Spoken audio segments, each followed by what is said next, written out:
Welcome to your Saturday morning show on TVC News Nigeria, The Platform.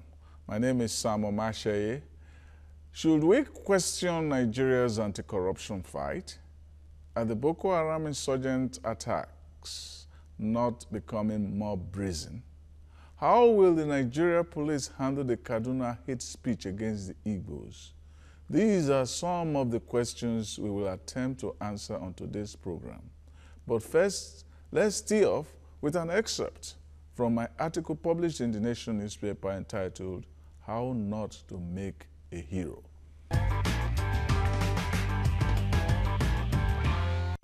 In demeanor, he does not stoke a crowd.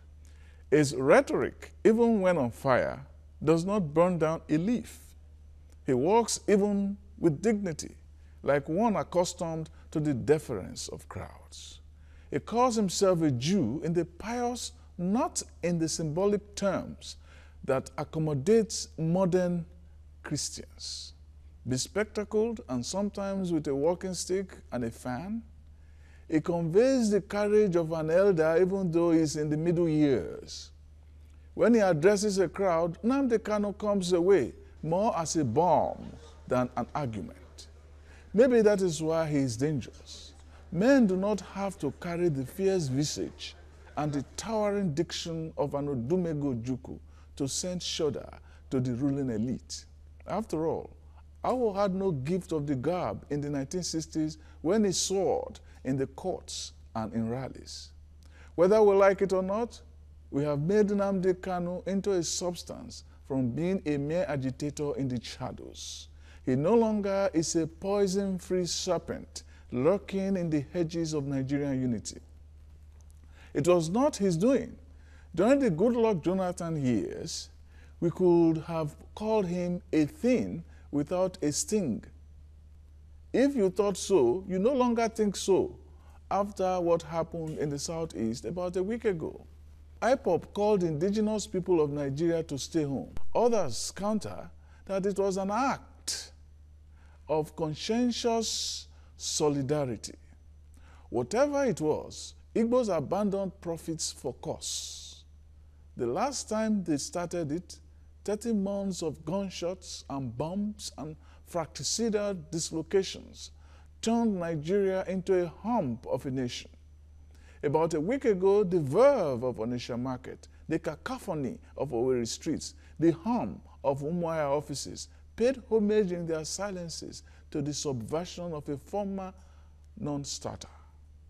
He might have been nothing if the Igbo elite were not compelled, including the erudite Patutomi, to ask the federal government to release the man.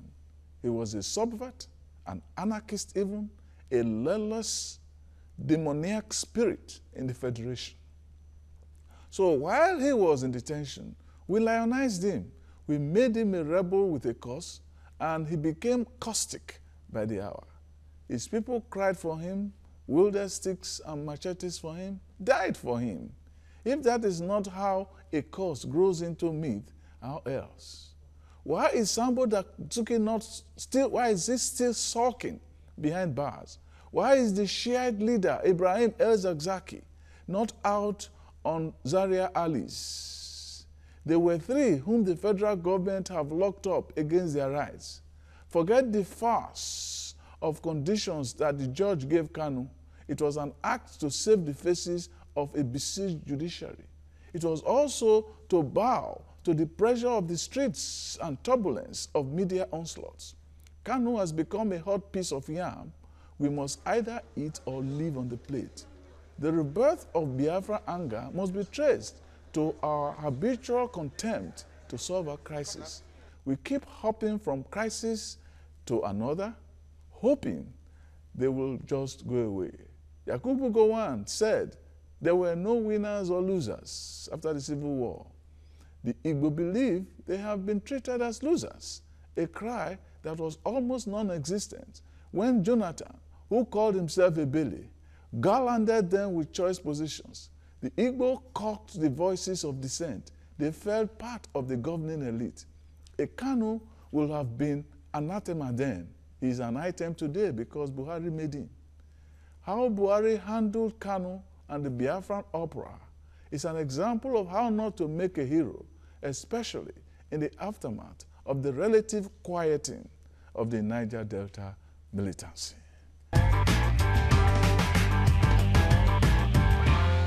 Let's look at the news mentions. Dust is still rising off the heels of a statement credited to some Arewa youth in Nigeria against all Igbos residing in the north. The statement is called Kaduna Declaration, and it demands that Igbos leave the north within 3 months.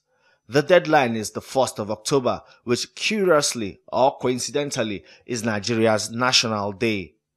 The diminutive governor Nasir El-Rufai, who has had bad press in the aftermath of the herdsmen attack on southern Kaduna, this time issued a strong statement condemning the so-called Kaduna Declaration and even ordered the arrest of everyone involved in issuing the treasonable statement. We will not tolerate such irresponsible statements and conduct in our states. Kaduna State government has therefore ordered the arrest, investigation and prosecution of the signatories to the statement of yesterday. Kaduna State government believes in and will uphold the right of every Nigerian to live safely and develop his or her full potentials within its territory.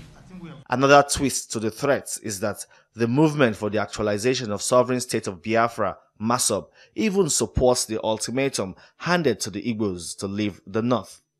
These are statements that have consequences, and both sides, both MASOB and the Arewa youths, do not understand the consequences that this can create.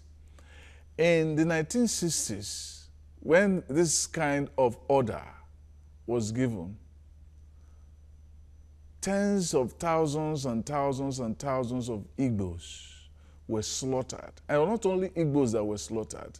As I indicated in my novel, My Name is Okoro, a lot of minorities, whether Orobos, Efik, Ijos, once you were not Yoruba, you were there for the taking.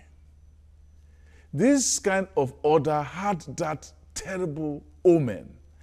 The difference between this order and what happened in the pogrom of the 1960s is that the northern establishment stepped in immediately to take the sides of calm, peace, and common sense.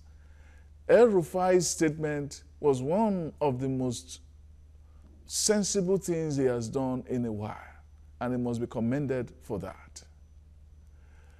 It also shows, as we have seen, that the Igbos, or those who are behind the so-called Biafra agitation, have no monopoly of threats. And that if you have one threat, another person has another threat. And they should understand that they have trillions of naira investments in all of these places, which is nothing compared to the lives that are vulnerable in those places. So when you sit down in any place in Oka or Umuahia making noise, you should know that you have your kith and kin in the line of fire elsewhere. There was a mild drama on the floor of the Green Chamber of the National Assembly over a Southeast Development Commission bill. Honorable members of the House of Representatives from the Southeast geopolitical zone were visibly displeased with some of their colleagues who were desperately seeking the death of a motion that seeks to act as catalyst to develop the commercial potential of the Southeast.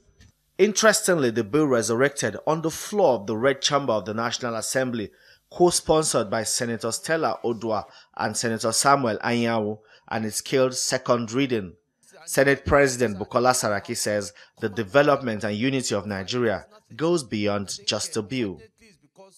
The agitation in the Southeast is saying we cannot accept the federation as it is because we are being marginalized.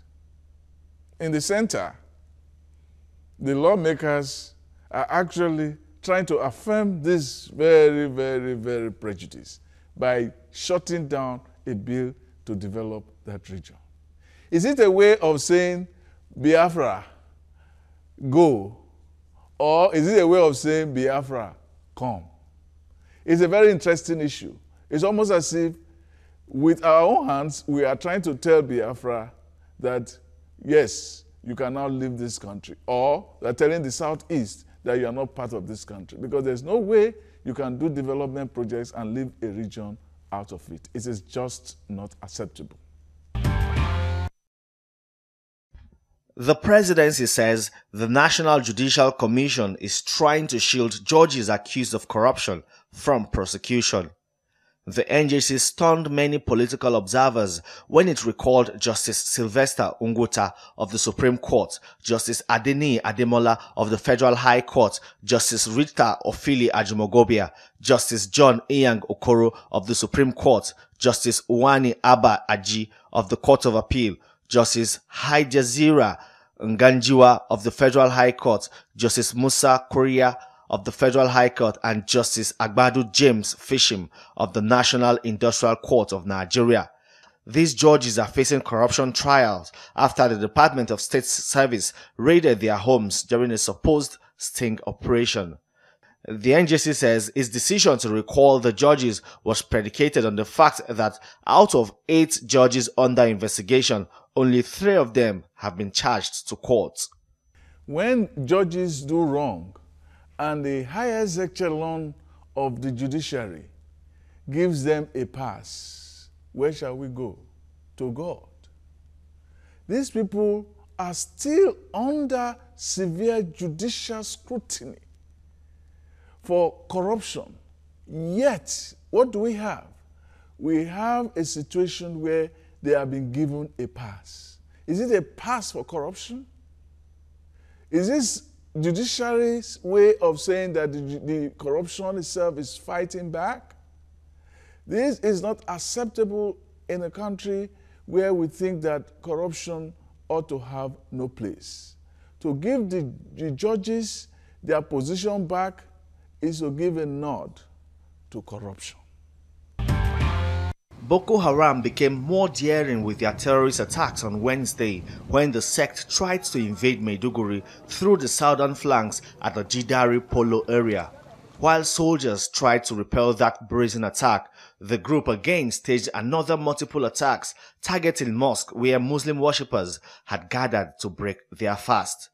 Even the Ramadan fast has failed to hold back a deadly group that seeks to impose the Islamic Sharia law on parts of the country.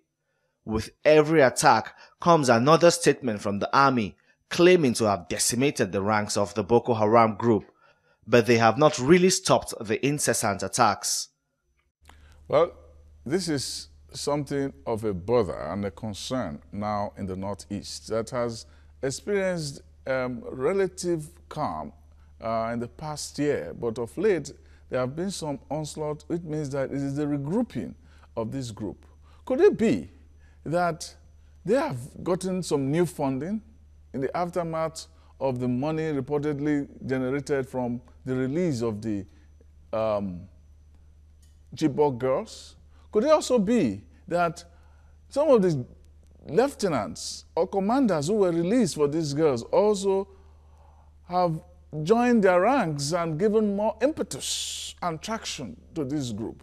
Or could it also be that our military has softened and backpedaled and started to congratulate themselves when they should have gone further?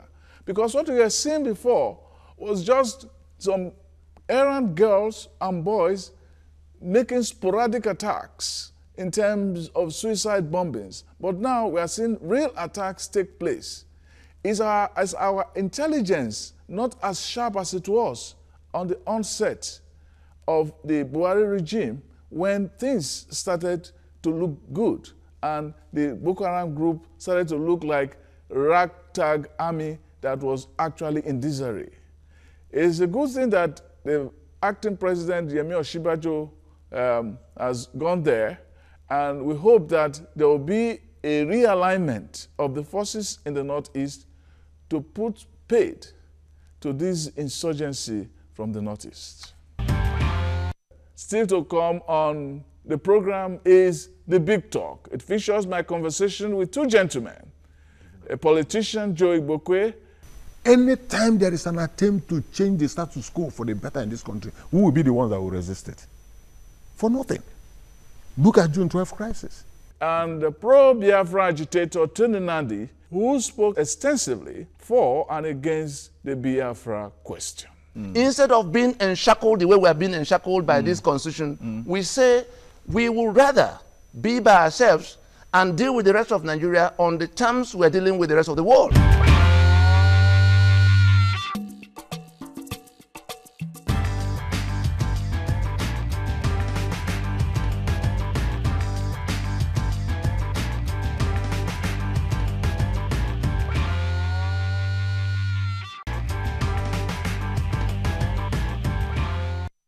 In everything happening in the politics, there is certainly room for comic relief. We have two sketches. The first one satirizes the recent kidnap of 6 students from Lagos Model College in Ekpe. Here we see a student who is armed, seriously armed, as you can see, both on the protective arm and something like a pestle in his hand, and is ready to go. And he said, and the mother says, "Junior," this is the mother that's actually given him, and he has a helmet for protection. I wonder how much of this can really withstand a bullet. But I mean, the fun is to be taken for what it is. He says, "Junior, since students are now endangered species, I don't want to take any chances." So the mother has kept her son in good stead. The other one, that's from the Daily Trust. It says, "Nigeria stands with the world against terrorism and extremism. Heartfelt condolences to the families of victims of London bridge attacks." Now, that was a tweet from our abroad minister. It says one of the men who's wearing a fedora. And he says, "Maybe charity now begins abroad. What about those killed by Boko Haram recently?" A host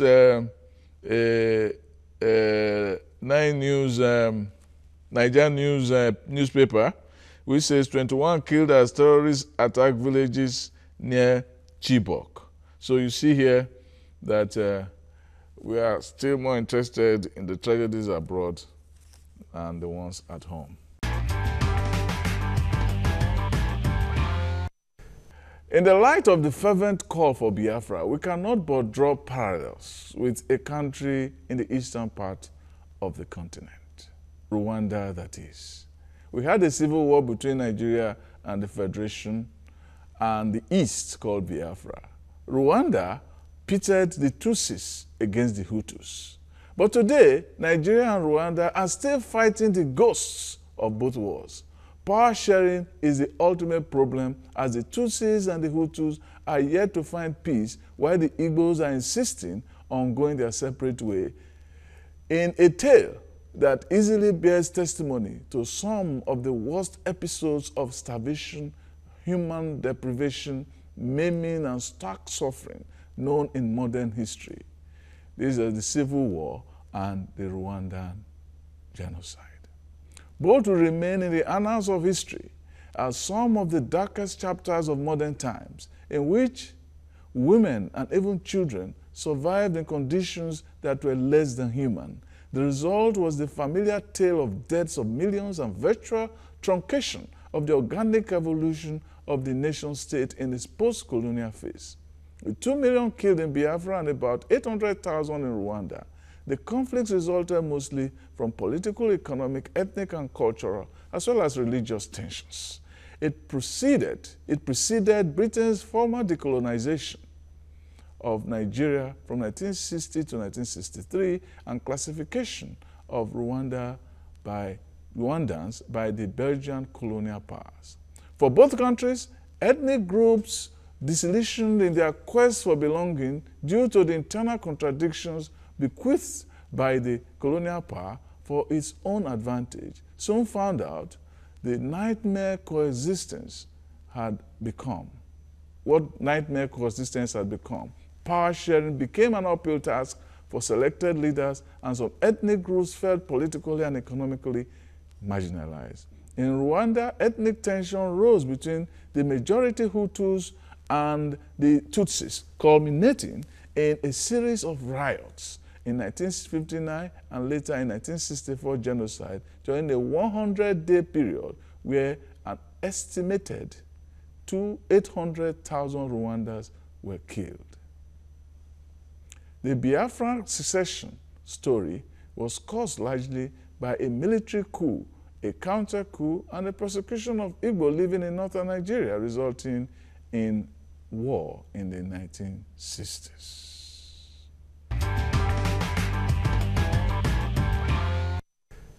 Now for a bit of odd news. It's considered a luxury for employees whose companies decided to outfit the workspace with a gym or a creche. But in California, tech companies have gone a step further. They're encouraging their staff to bring their dogs to the office. Why? To boost employee productivity, relieve stress, and improve the work environment. In Los Angeles, Seaside Tech Hub is dubbed Silicon Beach, and majority of companies are dog-friendly and are believed to have calming effect on employees. There's a logistical issue associated with it. Like we spent more time probably negotiating the dog component of our lease with the landlord than anything else. So logistically, sometimes it's just a difficult thing to do. There's a management effort there. Obviously, you need dogs to be relatively well behaved as well. But I do think that it's absolutely a practice that I think will become more popular and has become fairly popular just because it's a really sort of nice addition to the environment. An online fashion marketplace where women can resell their clothes and accessories also is pushing for the presence of dogs in the workplace, adorned by a large portrait of a French bulldog. Dogs of various breeds sit in on meetings, curl up on couches, nuzzle under desks, sit on desks, and get belly rubs. Some owners have their dogs on their laps while they are seated on their desks. But some companies trying to grant dogs access to their offices may face restrictions. Can you imagine having somebody bring dog to his office in Nigeria? I don't think we are even close to that yet. But it's happening somewhere. Next is the big talk.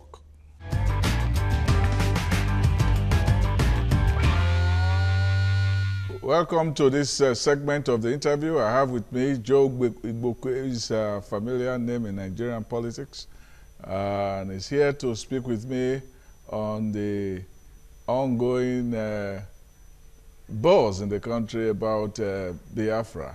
So you're welcome to this show, Joe Igbokwe. Thank you, Sam, for having me. This thing has been going on for a while, but it has taken momentum in the past couple of months, especially in the 50th anniversary, in which parts of the southeast were shut down. Now, does it not mean that there's real resonance in Igbo land about Biafra? Well, you know, I don't want us to mix issues here. What was celebrated on that May 30 was just the 50 years, 1967 to 2017. 50 years, when the war started. Yeah. Not 1970. The war ended in 1970, 50 years. But it's good to remember, if you can just sit at home to remember those who died, because people died during the Civil War, and to reflect, to think, there's nothing wrong in that. But if you tell me that the sit at home, order, just gave you the impression that it's total, that all of us are in for whatever they call it, Biafra. It's another thing. Yeah, but what is the impression was that it was IPOB that engineered this shutdown, and it was indifference to IPOB. And if it's indifference to IPOB, it's indifference to the ideas of IPOB. And if it is indifference to the ideas of IPOB, it's indifference to the idea that we should have Biafra now. That's how people say that the whole of the South is was for it. Maybe, you know, the thing is that if we are not careful as to differentiate between the boys and the men, then you may have problem. Yeah, you may have problem. Because if elders don't do anything at home, if you don't do anything, if elders are not at home, children may wear snakes as necklaces, necklaces. And I don't think it's what we need now. Some of us have made it known to Nigerians and to our people that this is not the way to go. If you are talking about getting attention, because I can tell you, since the end of the Civil War, we have been at the receiving end, given the structures of Nigeria. Well, the only state that has, the only zone that has 5 states. And that 5 states means having 15 senators, small number of House of Reps, and then, local government, revenue allocation, so many things attached to that. Others have 6. One zone has 7 states. Yeah. And that is denial, given our population, given what our people do. For me, that's the only thing I'm asking for. Give us that one additional state. That one additional state is going to add 3 more senators, 1 governor, 1 state capital, probably 1 federal university, jobs in thousands. So when we talk about marginalization of the East, you're talking about the states. Yes, states. I'm looking at states. Yes, states, because once you do that, you have more ministers. Yes. So you have more governors. But what you're talking about here, some people believe is part of the problems of Nigeria. Yeah. That what you're asking here for are not some of the real problems in the East. The problem in our federation is not the problem of whether we have more states. It's better we have better education, whether we have better infrastructure, whether we have better education. And all those things are still not on the table, as you have put it. Now, what is the real thing that these Biafra agitators want? They want secession or what? Well, they want a state of Biafra, and that is secession. Yes. That's what they want. They want Biafra to be a country. Yes. But for people like us, we are saying no. So how popular is it? Because we don't know. We don't know. It's not. How popular is it that it's creating that much momentum in the country right now? Well, it's we that made it to be. We report it. We give them pages on the newspapers. The social media is there. So when 100 people are doing something on social media, you think there are a million people. Then you have our people abroad. Some of them who don't have anything to do there. We call them economic refugees. They have wasted their time in Europe and America. So all they want to do is to, the next project is to talk about this. And they stay there to abuse other people. Yeah. That is not our culture. That is not our way. I've just told you. Let me even tell you, the problem of Nigeria is people talk about restructuring. We used to talk about it before. But over the years, I found out that our problem is just corruption. Corruption. That if we deploy these resources that are given to states very well, with small government in place, not 120 special advisors that you see, all kinds of people that you see in government, I believe that this country will be well enough for everybody. It's corruption. Everything, Sam, everything that we lack in this country can be traced to corruption. That's the problem. It's not the structure, it's not the 36 states, it's not anything. It's just what I feel that we should do to assuage these demands in this house is just to pay attention to this house. If you place They say we are being marginalized. Yes, I say yes. But if we place the 6 zones on the table, we are not the last. We are not. Even though we have the least number of states, the least number of local governments, the least number of governors, House of Rep members, in everything you share, in this country we have the list. Now, people say that this Biafra thing was muted during the time of Jonathan, and that it is because of the attitude of the present administration that helped trigger the thing. And there's a combination that, there's also a combination of the fact that the Igbos have not been well taken care of in this government the way Jonathan took care of the Igbos, quote and unquote. And that is why this thing has triggered. So, would you, in a sense, accept the view that the APC government has a role to play in the flowering, so-called, of Biafran agitation? Let me even tell you, I'm from the East. I'm from Newi. So, I know. Newi I'm trying, yes. Anambra. Yes, I'm trying to find out what PDP did in Igbo land in the past 16 years. Nothing. Nothing, except the Onitsha, Owerri Road, Obasanjo started. Obasanjo did.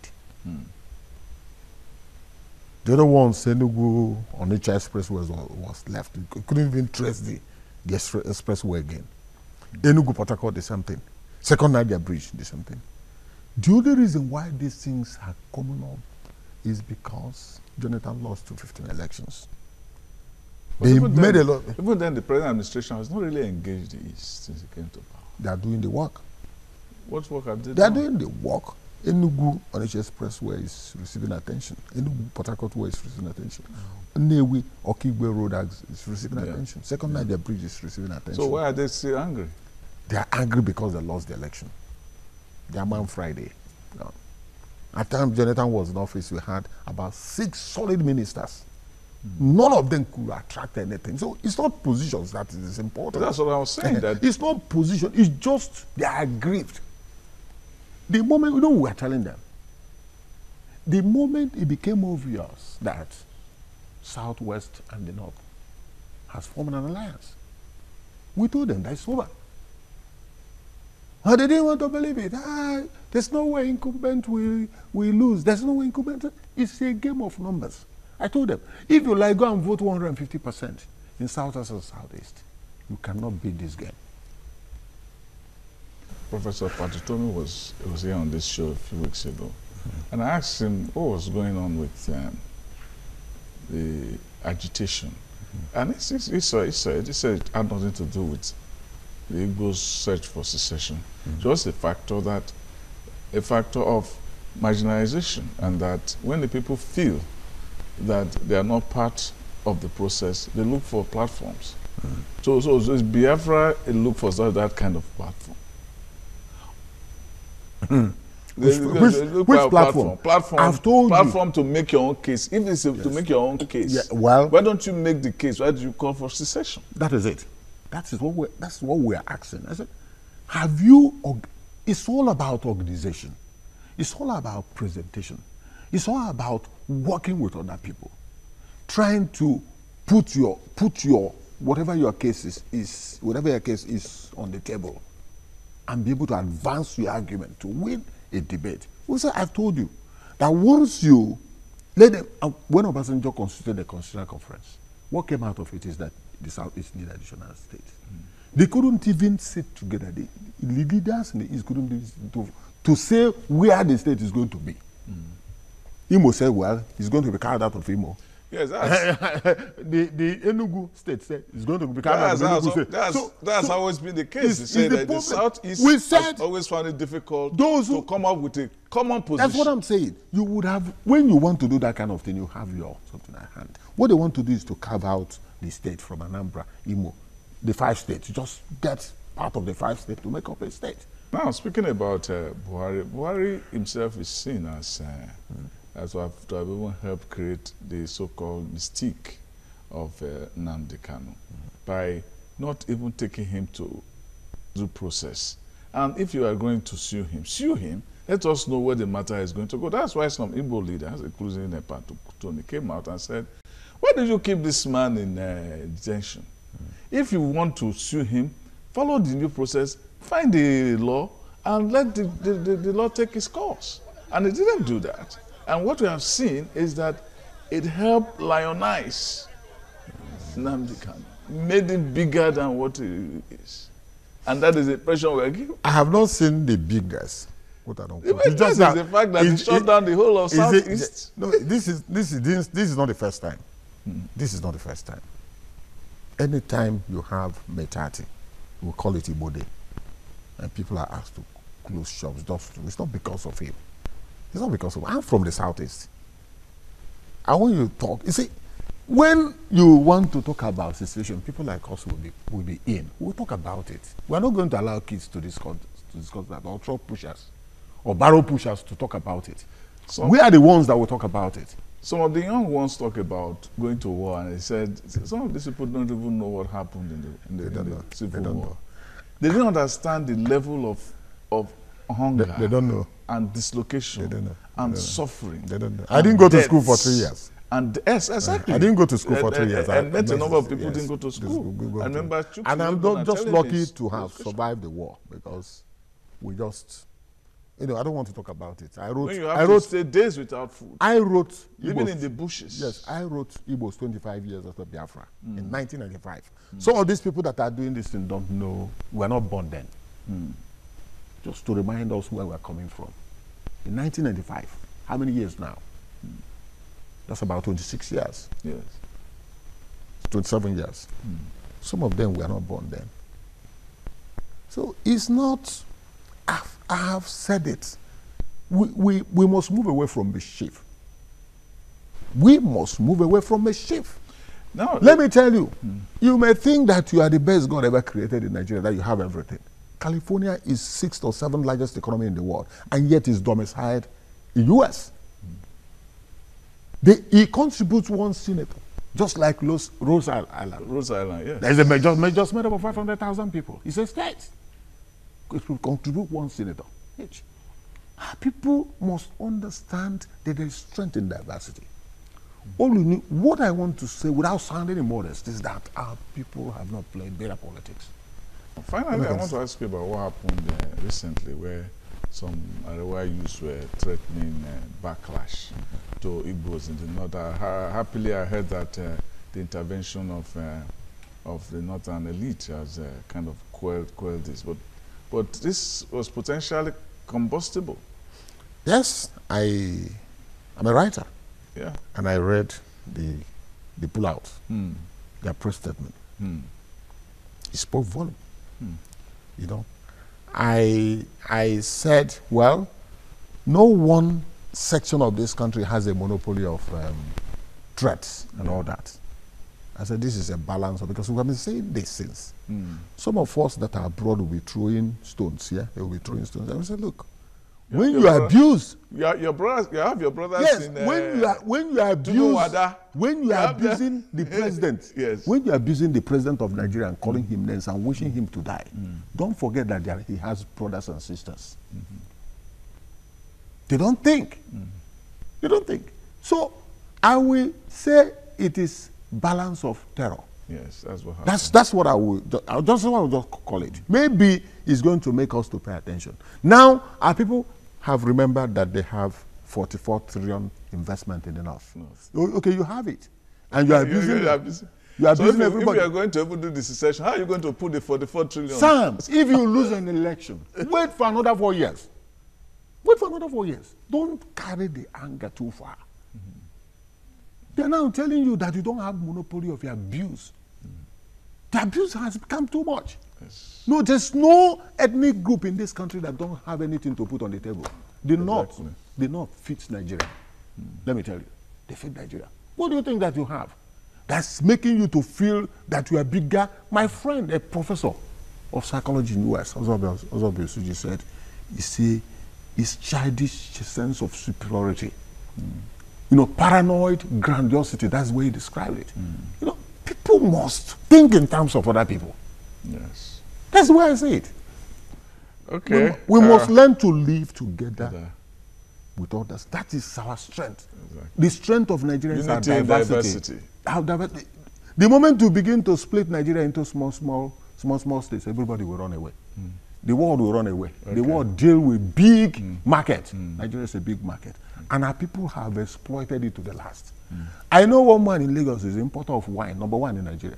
If he moves to Biafra, he will be importer of wine in Biafra. His market will be very small. I said, how can you see a pond and the Atlantic Ocean where you go to catch big fish? And you're going go to pond. No. We can do better. Yeah, on that note, thank you very much. Thank you very much, Joe Igbokwe. We had Joe Igbokwe on this segment of the show. And thank you very much for Thank you, sir. Thank you.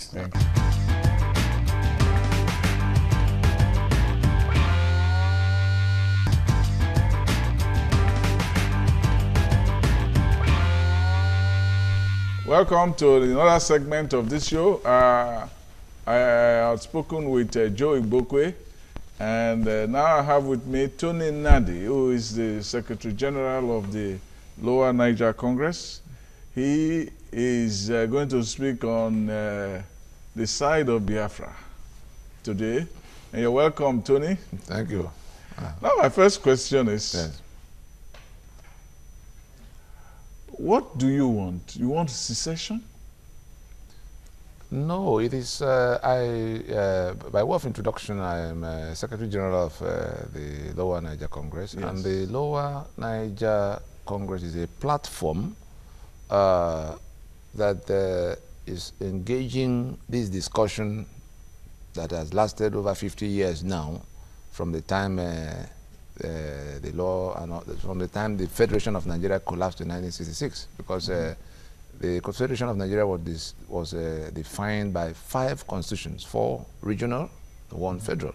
Yeah. And from that point of collapse, the dispositions degenerated into a war.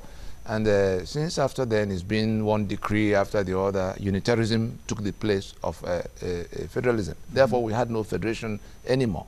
It was now an imposition that has been captured by the current 1999 Constitution, based on the 1979 edition. What the Lower Niger Congress, has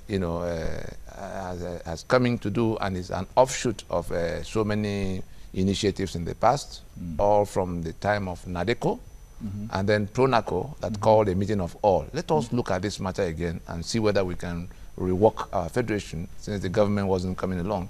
It was after we had done what we did in PRONACO to take things back to consensus instead of imposition.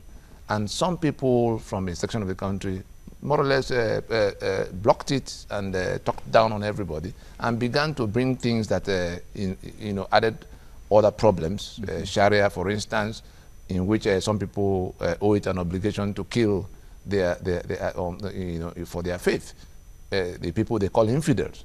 And it came to where we now said, well, since if after 40 years, 45 years, we cannot go back to that discussion, and people are crying and shouting, all you do every day is to kill them some more. From that toppling of the federation arrangements, the assets of all the country got seized by the center.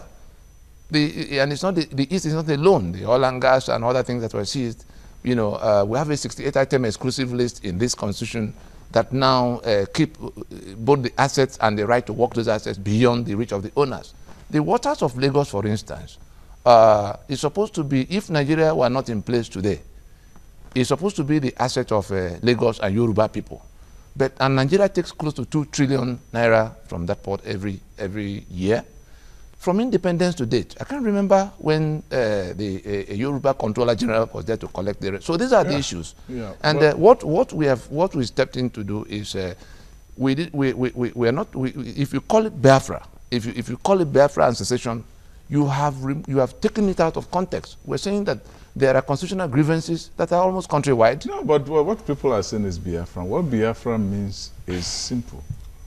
It is a throwback to the Civil War, in which Biafra declared itself an independent country of the Federal Republic of Nigeria. Yes. And that led to a 30-month conflagration. Wonderful. And so when we talk of Biafra, the semiotic is clear. It is secession. It is Unless inframing. you're not bold enough to No, want no, to it say is that inframing. what it No, no, is. it is inframing it as Biafra. It is inframing it as Biafra that both the proponents and the opponents are not willing to discuss what the issues are. What is Nnamdi Kanu saying? Nnamdi Kanu says they want a resuscitation or restoration of the Biafra that was there in 1967. Yes. What does that mean? No. I'm here for Lower Niger Congress. His colleagues, because they have in the organization he leads, they have a collegiate leadership. Today, his colleagues in that collegiate leadership of IPOB issued a statement that is gone global, saying that they now adopt the referendum template of the Lower Niger Congress for the pursuit they've been on. And what does that mean? What we brought into it is to say, let us not call it Biafra. Let us not call it secession. Let us go to the constitution on the table of Nigeria that defines all of how we now have to live as a federation. And let us identify everybody on their plots. The Yoruba, we know where it begins, we know where it stops. It is the self-determination issues raised by the constitutional grievances that has cut across. We are talking about restructuring. What would the referendum say? The referendum. Referendum is a yes or no. Yes. We matter. have for the purpose of illustration. Yes. I have two maps here, Yes. so that we can make a distinction between what we are saying and what they are saying. Who are they? The Biafra, the separatists. Okay, you are not a separatist. Let's not. Are you not a separatist? Let's you not have to be very clear about We're saying the language that you're the using. Nigeria. Yes, I'm a lawyer. The Nigeria that is defined, our quarrel is simple. The constitutional arrangements that we have in place has taken us away from the federation we came out to be, and the union is not making any progress on any of the fronts. Everybody's complaining, including the Yoruba. Yes. And having this constitution that is a decree, came by way of a decree on the table, we then say that Nigeria that should have been a federation, that is a union of constitutions, because that's what a federation is, that should also be a symbiosis in which the constituent components are happier to be bigger, which has suddenly, from 1966-67, become a parasitic arrangement in which the 2 trillion naira that is taken from Lagos Port is no longer Lagos asset. The oil and gas of the Niger Delta is no longer their money.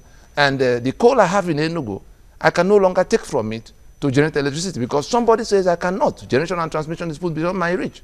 Now, the constitution starts with a preamble that says, we, the people, having solemnly resolved to live in unity as one individual, do hereby make, it's a claim so what do you coming want from to the know? mouth. You are still very vague. No, I'm not at all vague. It's good for the audience to understand. We are saying that are you for our contention, restructuring or you're not for restructuring? Are you for the Nigeria, or you are against secession? It is to define the Federation of Nigeria. We've spent close to 20 years on this, including the period, all of the. I was the secretary of the PRONACO initiative. That I was the one who I was the secretary of the Constitution Drafting Committee from PRONACO. That got a consensus that could have taken us back to being a federation, and we finished that since 2006.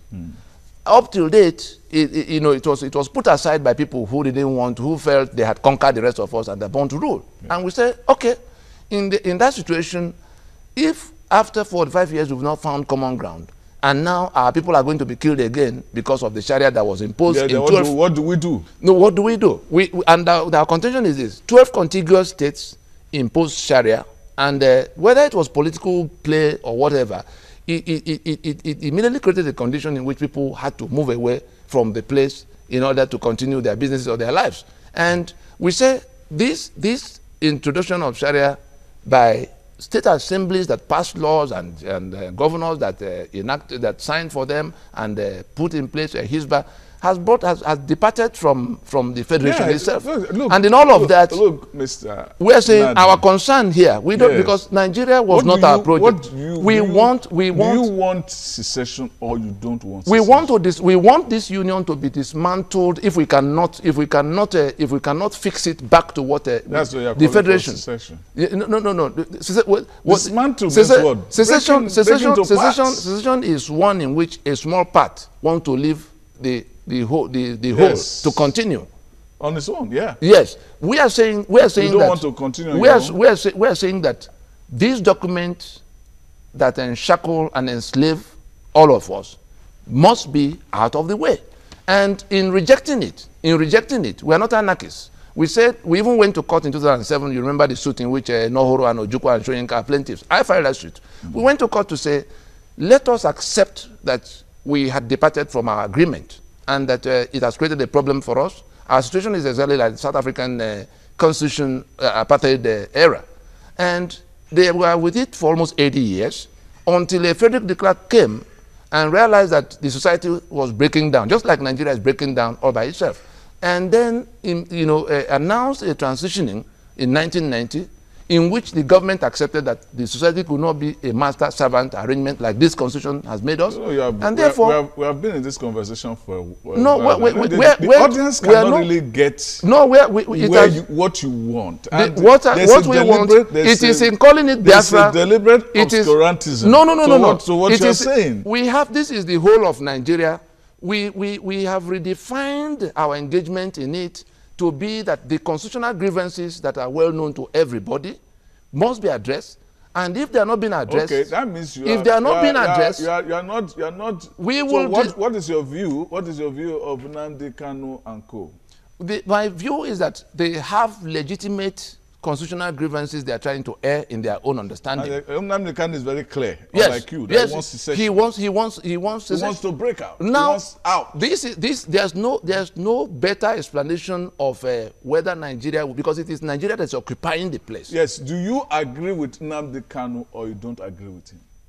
I agree with the objective of taking the place out of the failed Federation of Nigeria. Since we cannot. No, you call it Biafra. Whatever it is. I've not called it secession. The territory. Okay, the territory. If you don't call it Biafra, it's secession. No.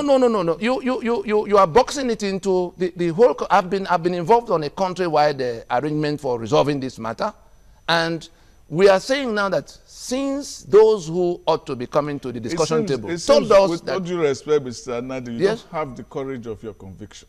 We are saying that the Federation of Nigeria is defunct. We are saying that what is in place now is being held together by guns.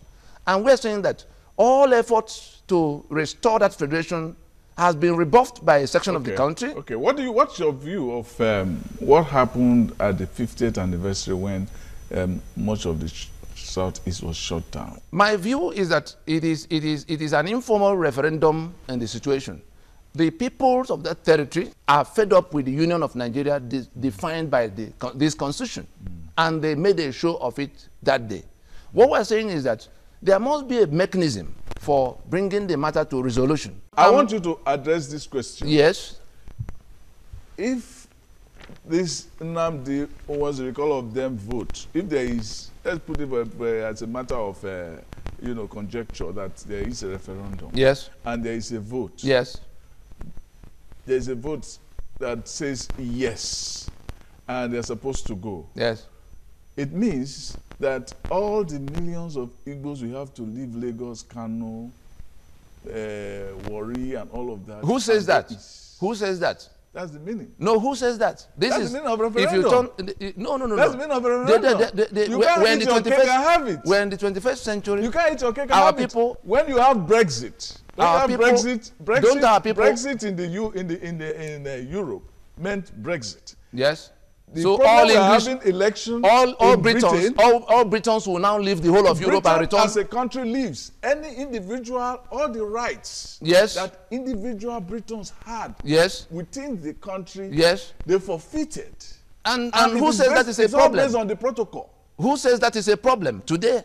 all your rights, you lose all the rights. Those who want to remain in Lagos, you lose your legitimacy. that is what you think. You cannot vote for local government. That is what. You cannot do business without having a visa. Are you going to cry? It means that if you are not British, you will not have a visa. You have to take a visa to live in France. Instead of being killed the way we are being killed, instead of being enshackled the way we are being enshackled by this constitution, we say we would rather be by ourselves and deal with the rest of Nigeria on the terms we're dealing with the rest of the world. Okay, what was it's as simple as that. Did you hear about and we do not want anarchy. The threat was actually the threat from the north, the Arewa youth. You heard all of that. My very good friend Yerima Shetima, who we all know, who is in the team that did that.